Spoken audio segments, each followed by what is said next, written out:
Hey everyone, Synthetic Future here, and welcome to another episode of Synthetic Cooks, I guess. So today we're going to make some chili con carne. We're once again using the guidance of the book Fiesta by Tanya Ducey. Now we are once again going to deviate from this book because there are some oddities in here, but I think it's overall a very good recipe. And it claims to be a more true to the original chili con carne. Although I'm probably going to offend a few Mexicans by saying that. So let's go over the ingredients first. So we are going to need 1 teaspoon of dried oregano. We will need 1.5 to 2 teaspoons of ancho-chili powder. We will need chipotle powder, 1 to 1.5 teaspoons. I'm sticking to 1 for this dish. We will need some ground cumin, 1 teaspoon, and cinnamon, 1/4 teaspoon, but I tend to make it a royal quarter because I quite like cinnamon. We can just stir this all together. And then all we need to add is the all-pepper. Now the allspice is the only spice I don't have in powder form. It's in these little pepper balls. It's very pleasant to crush these little balls. It gives off a really nice smell. And do keep in mind this stuff is pretty strong tasting, so it's pretty easy to overpower your dishes. We are going to need 1/4 of a teaspoon of this stuff, and we are just going to kind of eyeball it. And we're getting into the powdery range, and I'm actually going to attempt to show you what that looks like. You can see it's a very nice powder. So now we can scoop it out, 1/4 teaspoon. It's a little bit tricky. So that's a malt quarter, so we'll add just a little bit more. There we go, 1/4 teaspoon. And just add that in. So to just quickly cover the extra spices you can add. If you're doing Cajun pepper, you can use about 1 extra teaspoon. If you're going with the chili flakes, that's going to depend on the amount of heat you want. I would say 1/2 to a full teaspoon would be just fine. The smoked paprika powder, this stuff is actually fairly spicy. I would say about 1 to 1.5 teaspoon max. You're going to add some paprika taste, of course, to the dish, but this works out pretty well. And last but not least, the arbol chilies, which are at the back of my spice rack, just because they are quite feisty. I would say about 1/4 to 1/2 teaspoon max, unless you really want to make a spicy dish, but I think you're going to overpower the rest of the spices quite quickly. Aside from that, we are also going to need some meat, of course, to make chili con carne. Now, from what I understand, this is called blade steak in American. We call it sucade. It's basically from the shoulder of a cow. We are going to be making a 4-person portion, or if you're serving it as a side, it can be 6 to 8 persons, depending on how hungry you are.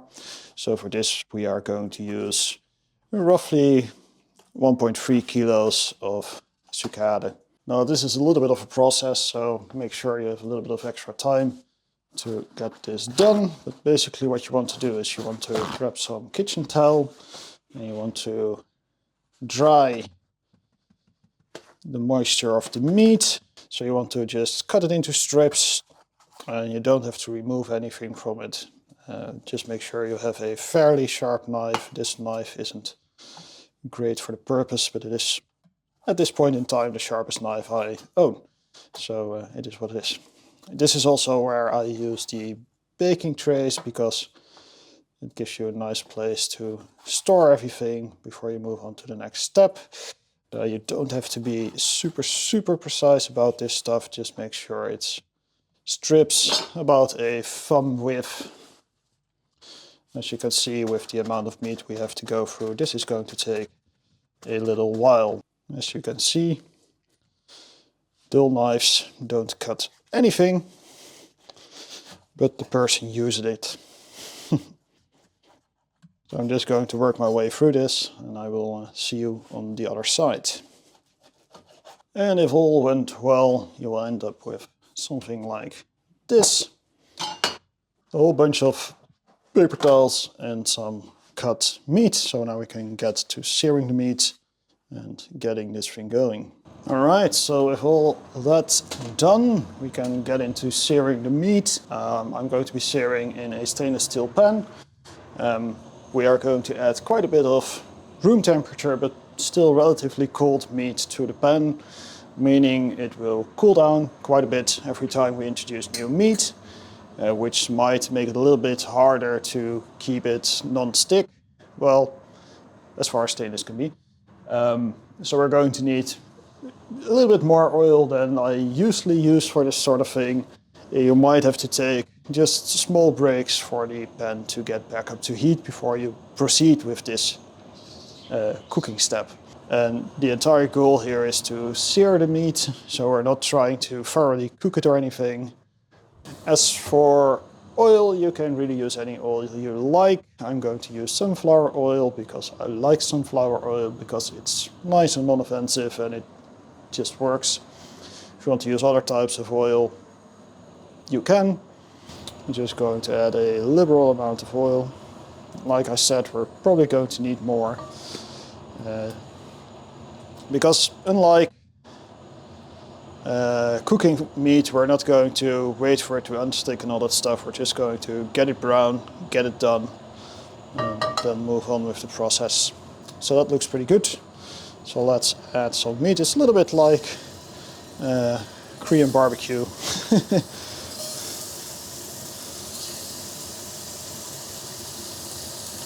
Let's grab some bits. And we're just going to judge this on a per piece basis. When it's done, we move on to the next and we replace it. And again, you don't need to thoroughly cook the meat or anything, you just need it to brown and then move on.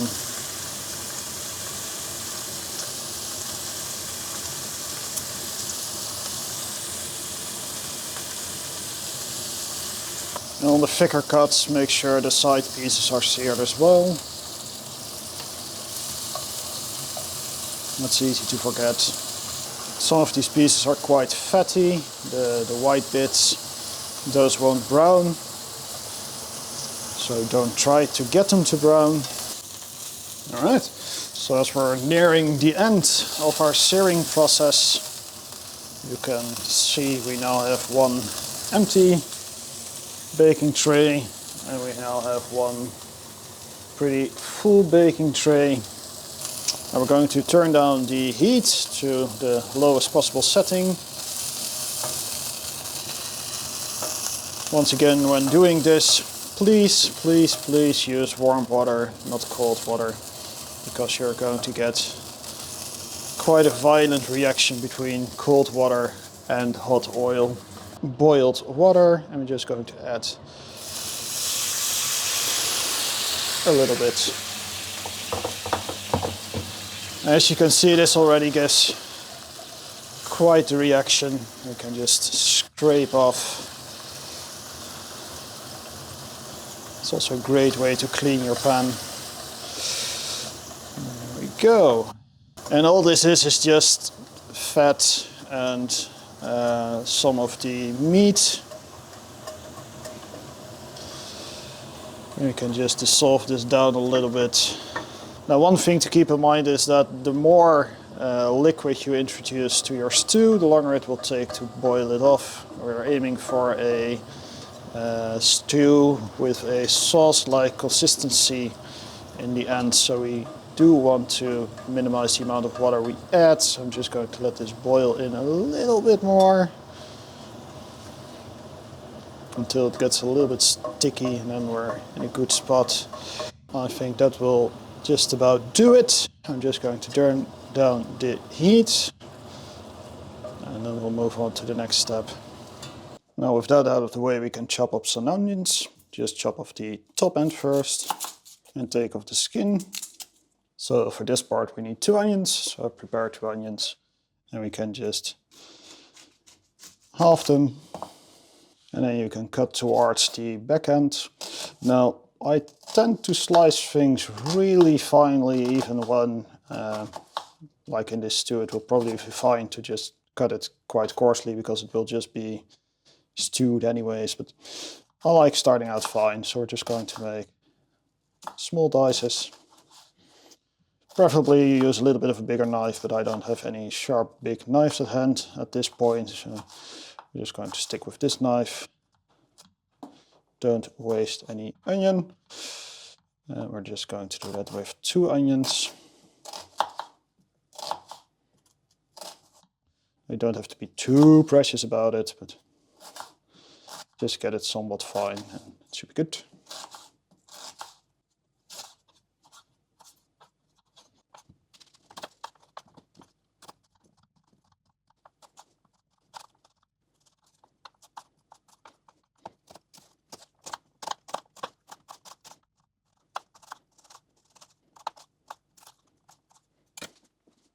We're just going to heat up our Dutch oven. In the meantime, we will chop up our garlic, 3 cloves, but because these are rather small cloves, we're going with 5. And we already have our meat and spices at the ready, 300 milliliters of beef stock. And that's all we need at this stage. And we are going to add the onions.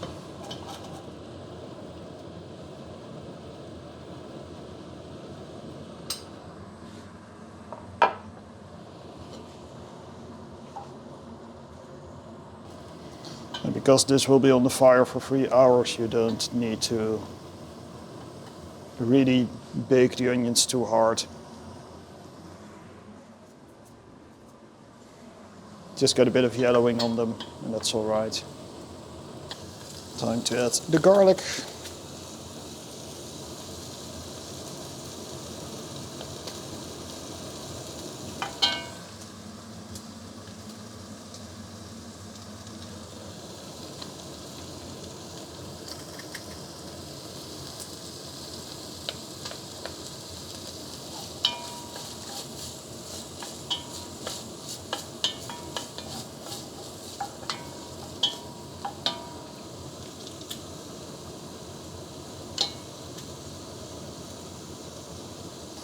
And let's turn out the heat and let's get ready for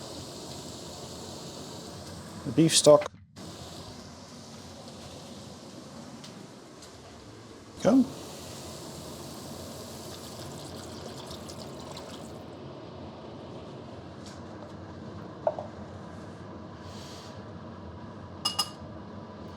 We'll also add the spices.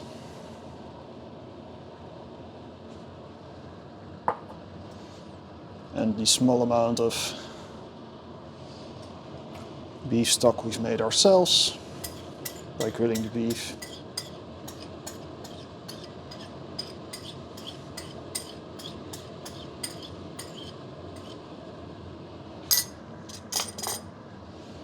And give that a good stir. And then we can start adding our meat.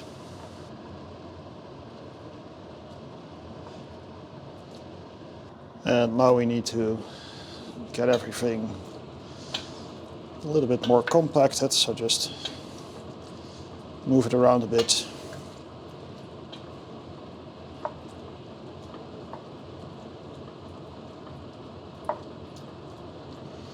Trying to turn up the heat a little bit.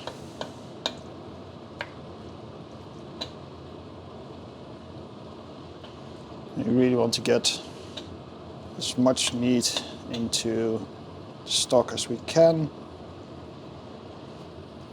But we are also going to have to stir it every 10 to 15 minutes just to make sure that everything gets a nice boil.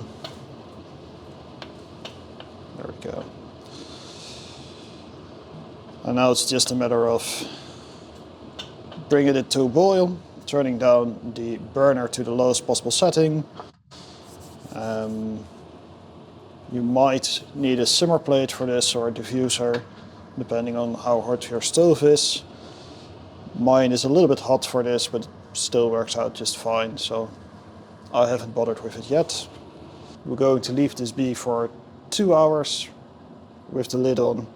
And in 2 hours we will check in. And again, every 10 to 15 minutes, give it a good stir to make sure that the meat that is on top goes to the bottom and the other way around. And that should be all good. Lid's on. See you in 2 hours. All right, so that's 2 hours. Let's take a look. We're doing pretty well. As you can see, it's quite a vigorous boil on my lowest setting, but turns out all right. So. And from this point on, we're just going to boil it without a lid. And we're also going to add some of the vinegar. Going to start off with 1 tablespoon.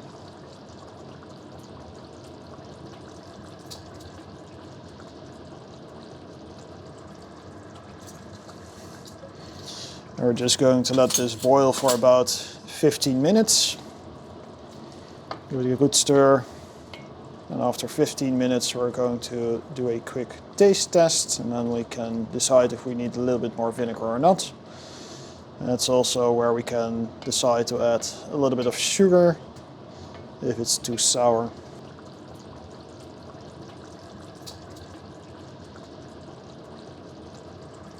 So that's 15 minutes. Let's see what where we're at.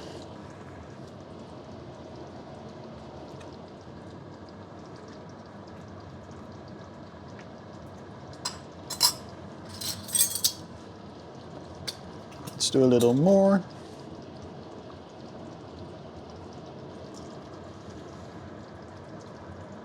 About half. And we'll add half a tablespoon of brown sugar as well. And then we're just going to let it simmer for quite a bit longer, about 40 minutes. And that should really reduce the amount of fluid in the entire thing. There we go. Give that a good stir. You might not want to set a timer for 45 minutes. You want to probably set it to about half an hour, because you're going to lose quite a bit of the stock in the process of boiling it off. So at some point you will have to stir a little bit more often to keep things from burning to the bottom of the pan.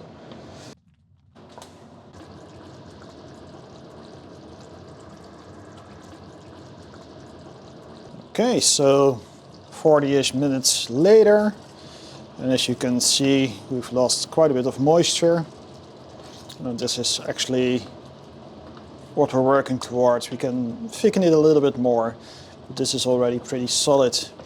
And another important thing to test here is, of course, if everything is nice and tender. So we're just going to grab some forks. And I'm going to try to not block the camera. So we're just going to grab a bigger piece. And you should be able to just pull it apart, no effort at all. And that's how you know the meat is done. And from this point on, it's just a matter of getting the sauce to the right consistency. From this point on, you can also just taste test it, add some pepper and salt to taste.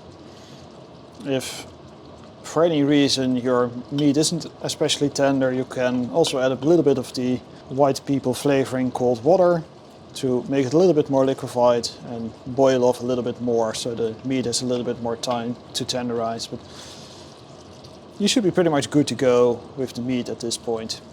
Alright, so for our rice, we're boiling 250 milliliters of water, and we're going to add 150 milliliters of chicken stock once that's boiling for 170 grams of rice. And this is Dutch store-bought rice, which is generally clean when you buy it, so you can just take it out of the package and just toss it in the water and you will be fine. The goal is to have it slightly wet when it's done, and if it's slightly wet, that's good, and we can just put a lid on it and let the steam handle the rest of it. So I'm going to add the chicken stock, and we're just going to let it run on a timer So once we have a slight boil on this concoction, add the rice, 8-minute timer, and then we'll check back in. Alright, so we're about 7 minutes into the rice. Let me just do a quick shot here. Oh, that's a little bit much on the light maybe. There we go. As you can see, it's not quite dry yet, so there's about a minute to go. This is about the last time you can still stir it a little bit, so that's advised to make sure it doesn't stick to the bottom. Like I said, it will be slightly moist when it's done. While that was going, I already cut up 1 onion, 2 cloves of garlic and a jalapeño pepper. Took out the seeds, cut it into 5 strips, because we will be taking those out, so don't chop it up too fine, because that's going to be a headache to remove from the rice. Let's do a quick rice checkup again. Yeah, this is where we want to be, so let me just turn that off. Let's see if I can show you that. So it's slightly moist.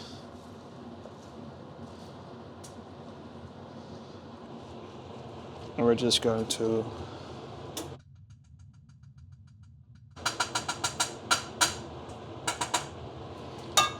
put on a lid and park that for a second. Large skillet. Let's get that preheated. And make sure your skillet is nice and hot before you start cooking. Alright, so we're nice and hot. I'm just going to add some sunflower oil again. Liberal amount.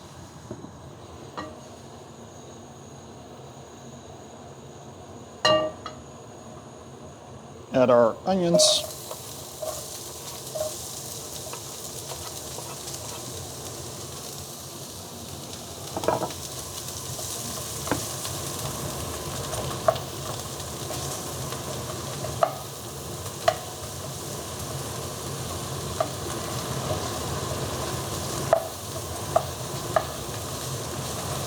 And once those are nice and glazed, we're going to turn down the heat and press in the garlic.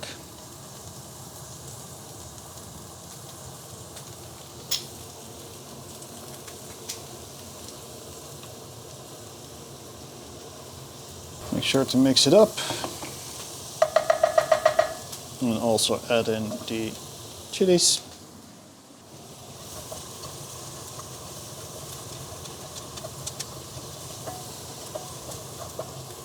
Make sure you're not keeping the stove on high heat at this point. Really lower it down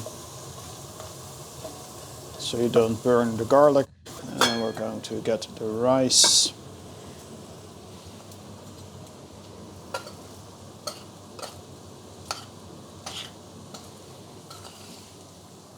It will be slightly sticky.